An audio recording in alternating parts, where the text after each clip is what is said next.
So I'm going to finally be doing a video in which I procrastinated for literally years. My lyric book, Forgotten Euphoria, was published January, I think it was January 23rd of 2019. Ta-da! So I've been wanting to do a question and answer video with this book. The most recurring questions I do get from friends around me. I just wanted to put it all in one place. So, the first question I do get asked a lot is, do I have music to go with the lyrics? No. I do not have music to go with the lyrics. Would love to, but I currently do not. It's in my head though, so some of the lyrics are like to a melody in my head. Do I plan on putting music to anything? I would like to, but I just really don't know how. I can't play piano by ear. I don't know how to play guitar or anything. So I'm thinking about possibly learning guitar. It might be a little bit easier, but it's just really up in the air right now. I just don't know. What comes first, the lyrics or the sound melody? Typically the lyrics will come first, almost all the time. What's the process of writing a song from start to finish like? So usually I will write down the very first verse, the last thing I write, because I just can't come up with it. So typically I'll write down maybe like the chorus or the pre-verses before the chorus verse, or the bridge, but it's always like the first verse as like the very last one I write, because I never know how to start a song. Let's see, so how long does it typically take for you to write a song?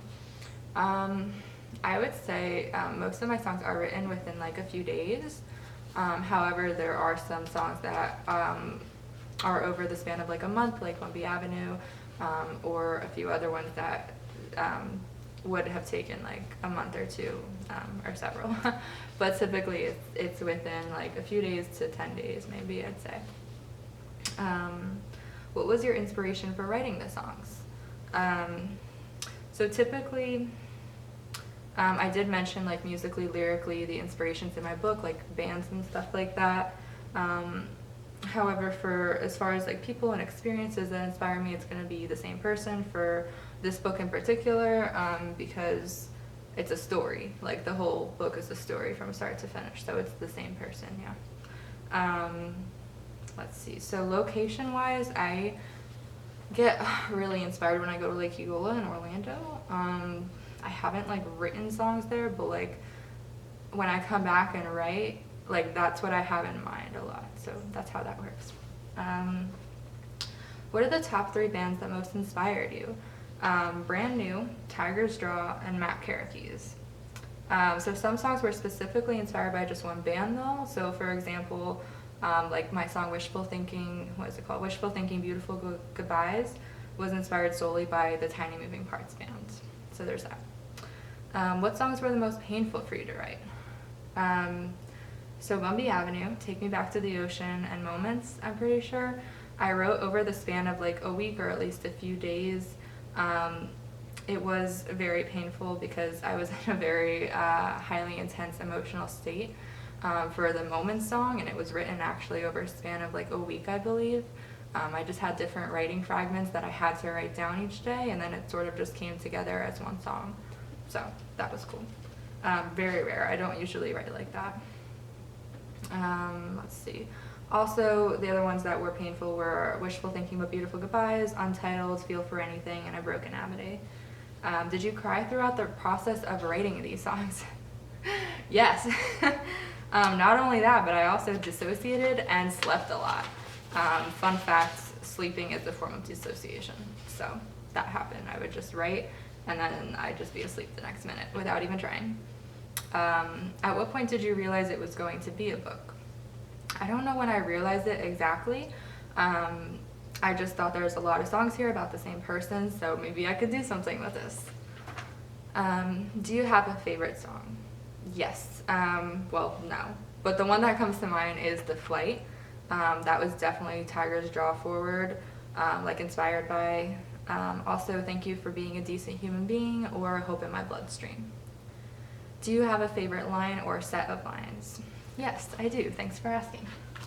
I actually made this a while ago, but I will pull it up. So some of my favorites were, you've given me the strength to move past all this and create something new. There's hope in my bloodstream. There's love in my eyes because of you. I'm never giving up. Because of you, I'm never giving in. Second one is, you were the comet in my sky. I was the kindling on the earth's surface waiting for a flame. I took a year-long journey on a road that ended long ago. I built a life upon those dead roots, watched and waited for them to grow. Another one of my favorites, I love this one still to this day so much. You let me go to save myself while I wanted you beside me as I did. Another one is, as I walked away, I swore I heard you say, wait, don't forget about me. We could turn it around. It all came back to me, everything, and days when I saw the sun shine down on me. It hasn't always been this way. Won't you come back and stay? It was but a dream.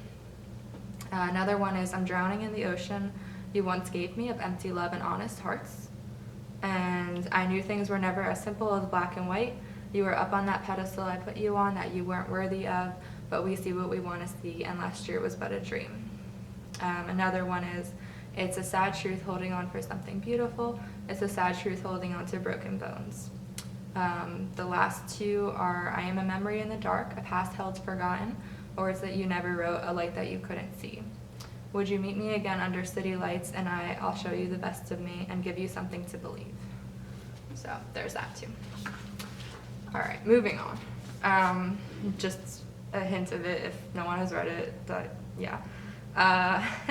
Let's see. Did you ever reread the book or certain songs? Is it painful going back to it?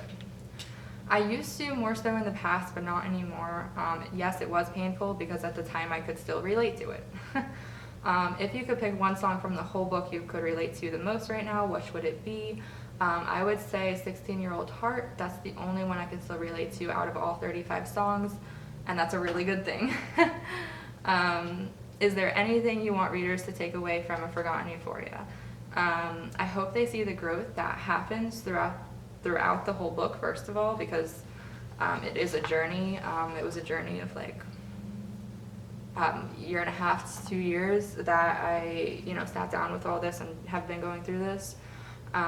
It was written over this, I just told you that. Okay, awesome. Secondly, healing does take time despite what had happened. It doesn't matter the duration of your time with someone. Feelings can be strong regardless. And always continue to work on yourself, self-growth and self-love, putting yourself first instead of valuing someone else or putting them on a pedestal, if you will. Is this the first book you've written? Yes, it is. How long have you been writing songs? Since 13 or 14 years old. I began writing poetry a lot when I was 14, and I've been journaling ever since I knew how to pick up a pencil, basically. So maybe like 5 years old, I don't know. Will there be a second lyric book? Yes, there will be, but it won't be a storybook. It's going to be a collection of random songs about random experiences about different people. So it's not going to follow a story. But yeah, so that's it. And I printed more copies too. It's really nice. It has like the shimmery thing and then a black matte finish. So I'm selling them $5 to $10. I don't know yet, but I guess it depends on where I'm at because I'm starting open mic as well. So open mic would probably be closer to $5 if you ever see me there. Most likely in Orlando, but I will be trying out Lakeland's open mic as well. Maybe picking up guitar in the meantime. But yeah, that'd be it. And my hair is flipping, but I need to cut my bangs. But yeah, bye.